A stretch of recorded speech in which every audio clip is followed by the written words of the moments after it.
No fim da tarde da última quarta-feira, a Polícia Judiciária Civil aqui de Sorriso prendeu um advogado de 33 anos de idade sob suspeita de manter sua sogra, uma idosa de 81 anos de idade, em cárcere privado, incluindo a administração excessiva de remédios, a apropriação de bens e induzimento à assinatura de procurações. A investigação foi conduzida pelo Núcleo de Combate à Violência Doméstica e Crimes Sexuais contra mulher, idoso, adolescente e criança da Delegacia de Sorriso, sob o comando da delegada Jéssica Assis. Nós recebemos uma denúncia anônima de que esta senhora, que teria muitos bens aqui na cidade de Sorriso, estaria sofrendo essa violência patrimonial, mas especialmente uma violência contra a sua liberdade individual, uma vez que diversas pessoas de seu convívio íntimo não estavam mais tendo acesso a ela e que ou esse acesso era mitigado, tinha que marcar horário e tinha que ser somente nos termos aí em que os responsáveis pelo cuidado dela, que é principalmente esse genro dela, permitiria. Então, nós começamos as diligências investigativas com uma série de boletins de ocorrência que esse próprio suspeito registrou aqui na Delegacia de Polícia de Sorriso, até mesmo na Delegacia de Lucas do Rio Verde, em que ele falava sobre complôs que existiam contra ele na gestão das empresas da sogra. E aí a gente foi começando a conversar com essas pessoas que eram mencionadas nos boletins de ocorrência, essencialmente ex-empregados das empresas. O que foi percebido pela Polícia Judiciária Civil foi um padrão. Eram pessoas que trabalhavam há 30, 20, 15 anos com essa vítima e que foram sistematicamente afastadas da administração da empresa e até mesmo do convívio dessa vítima. Tudo começou aqui em Sorriso com a descoberta de uma procuração em 2020, procuração essa que foi feita pela loja, né, que é uma loja de confecção, em que se conferia pleníssimos poderes para ele transigir sobre todo o patrimônio dessa empresa, e essas pessoas começaram a foram questionar o filho da vítima a respeito do teor dessa procuração, preocupados com o patrimônio dela, com o bem-estar, com a segurança dela, e aí se iniciou uma série de investigações. Depois a gente foi apurando que essa procuração ela aconteceu 2 dias depois de uma alteração contratual que colocou o filho como responsável, como sócio administrador da empresa também.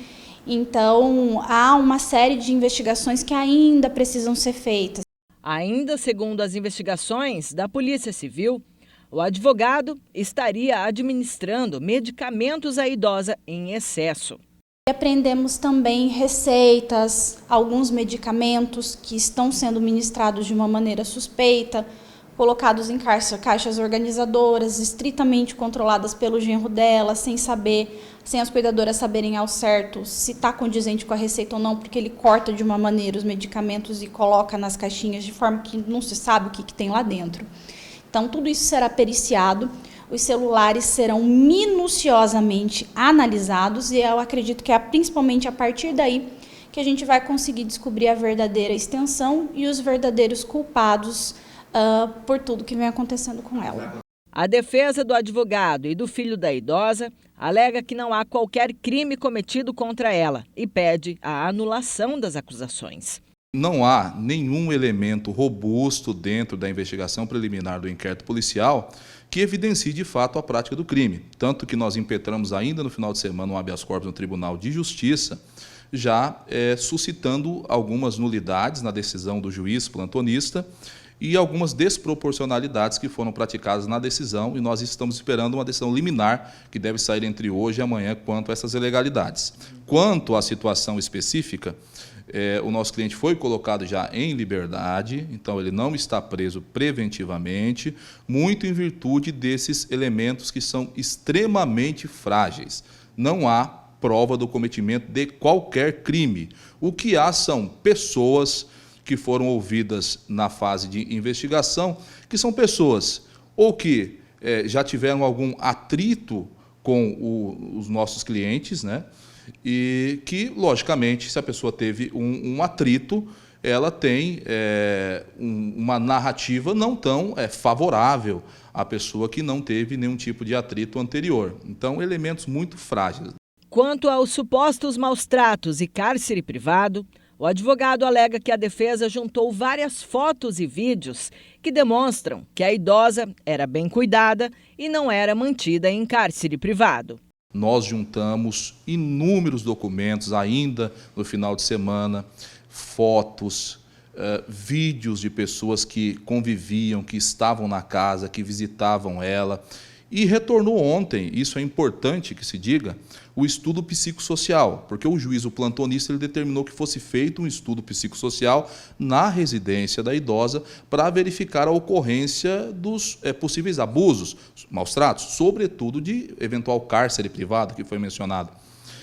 E o estudo psicossocial retorna, apontando que ela era bem cuidada, que ela recebia, sim, visitas, e que, em alguns momentos que ela não recebia visita porque ela não queria, não se sentia bem. Uma pessoa de 80 anos que sofre de uma condição de mal, de Parkinson, que necessita de cuidados especiais. Então, se eu, Larissa, você, nós não gostamos, eu imagino que você também não goste, que alguém chegue na tua casa de maneira repentina para visitar, imagina uma pessoa idosa que está passando por um tratamento médico de saúde. Logicamente, se chegar alguém lá no portão repentinamente, tem sim que agendar para poder, tem que ver se ela vai querer receber.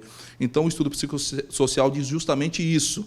Em alguns momentos, ela não se sentia bem em receber visitas, mas sim as pessoas visitavam ela, tinham pleno acesso a ela e ela era muito bem cuidada. Então, rebatendo tudo aquilo que foi já colocado pela polícia, e não estou aqui julgando o trabalho da Polícia Judiciária Civil, toda denúncia tem que ser verificada, mas nós estamos combatendo e desconstituindo ponto a ponto tudo que foi trazido até agora no inquérito.